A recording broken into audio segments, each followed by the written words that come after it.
আল্লাহ আমারে রব। সবাই বলুন, আল্লাহ আমারে রব। দমে দমে তনু মনে তারি অনুভব, আল্লাহ আমারে রব। আল্লাহরে বলেন, আল্লাহ তুমি আমার রব, তুমি আমার সব।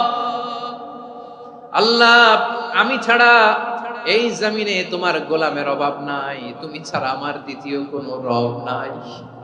এ কথা বলে চোখের পানি ছেড়ে আল্লাহরে স্বীকৃতি দেন, আল্লাহ আমি পাপী। আল্লাহ জামিনে আমার চেয়ে বড় পাপী আর কেউ নাই। ওযু করে সিজদায় লুটিয়ে পড়ে চোখের পানি ছেড়ে আল্লাহরে পাপের স্বীকৃতি দেন, আল্লাহ এমন কোন জুলুম নাই, গুনাহ নাই আমি করি নাই, সগীরা কবিরা, জেনে না জেনে, ইচ্ছায় অনিচ্ছায়, শিরকি বেদাতি সব গুনাহ করেছি। আল্লাহ আকাশের নিচে জমিনের উপরে আমার চেয়ে বড় গুনাহগার আর কেউ নাই।